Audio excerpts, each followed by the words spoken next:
बिथांमोना जुदि एससि स्टेटासखौ मोनोब्ला दिनै मानाव गेदेर हाग्रामा महिलारि सारा बिथाङा बिटिसिनि चिफ जादों आरो मानगोनां प्रमद बर' सारा बिथाङाबो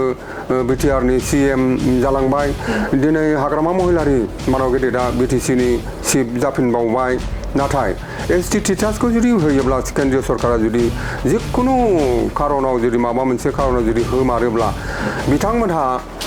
हाग्रामा महिलारि सारानो होन प्रमद बर' सारानो रावबो बिटिसि बायदि काउन्सिलनि चिफ जानो हानाय नङा बिथांमोना गाव गावनि समस्यायाव देरहानो हागौ बोरैबा नाथाय चिफ जानो हानाय नङा मानोना बांसिन एमसिएलएआनो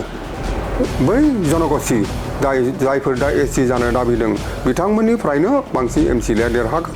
आरो जोंनि बे काउन्सिल सालायनाय दैदेनगिरि जानायनि सिमाङा ओरैनो जोबस्रांलांगोन बिनि थाखायनो जों बिटिसिनि चिफ हाग्रामा महिलारि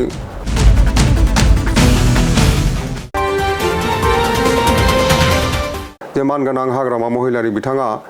बे थासारियाव बे आयदायाव बिथाङा एनअसि होनायनि बाथ्रा बुंदों नंगौ बिथाङा एनअसि होदों होननानै जों बयबो मिथिबाय आरो बे एनअसि होनायनि खारना एकमात्र राजनीतिक माने मुलाम्फा आदाय खालामनो थाखाय बिथाङा होनदों होननानै जों बयबो साननानै लादों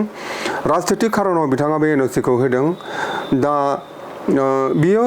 साननो गोनां बाथ्रा जादों बिथाङा मानि थाखाय होदों जों बेखौ मिथिजोबनो हाला किन्तु जों ट्राइबेल मानसिनि थाखाय बर' मानसिनि थाखाय बेयो जोबोरैनो साननो गोनां बाथ्रा जादों जिहेतु दिनै बिथाङा एनअसि होदोंब्लानो जे बिथांमोना एससि स्टेटास मोनगोन बे बाथ्राबो नङा बियो जिहेतु सेन्ट्रेल गभर्नमेन्टनि केन्द्रीय सरकारनि आखायाव दङ नाथाय जुदि गमामायै मोनमारोबा बिथांमोना जुदि एससि स्टेटासखौ मोनोब्ला दिनै मानाव गेदेर हाग्रामा महिलारि सारा बिथाङा बिटिसिनि चिफ जादों आरो मानगोनां प्रमद बर' सारा बिथाङाबो बिटिआरनि सिएम जालांबाय दिनै हाग्रामा महिलारि मानाव गेदेरा बिटिसिनि चिफ जाफिनबावबाय नाथाय एसटि स्टेटासखौ जुदि होयोब्ला केन्द्रीय सरकारा जुदि जिखुनु खारनाव जुदि माबा मोनसे खारनाव जुदि होमारोब्ला बिथांमोनहा हाग्रामा महिलारि सारानो होन प्रमद बर' सारानो रावबो बिटिसि बायदि काउन्सिलनि चिफ जानो हानाय नङा माब्लाबाबो जानाय नङा बेखौ जों बिखा बुनानै बुंनो हायो बिथांमोना गाव गावनि समस्यायाव देरहानो हागौ बोरैबा नाथाय चिफ जानो हानाय नङा मानोना बांसिन एमसिएलएआनो बै जनगोष्ठी जायफोर दा एससि जानो दाबिदों बिथांमोननिफ्रायनो बांसिन एमसिएलएआ देरहागोन आरो जोंनि बे काउन्सिल सालायनाय दैदेनगिरि जानायनि सिमाङा ओरैनो जोबस्रांलांगोन बिनि थाखायनो जों बिटिसिनि चिफ हाग्रामा महिलारि मानाव गेदेरजों ट्राइबेल संघनिफ्राय जों खनसे रायलायनायबो जाबाय बिथाङा चिफ जानायनि उनाव जों बिथांखौ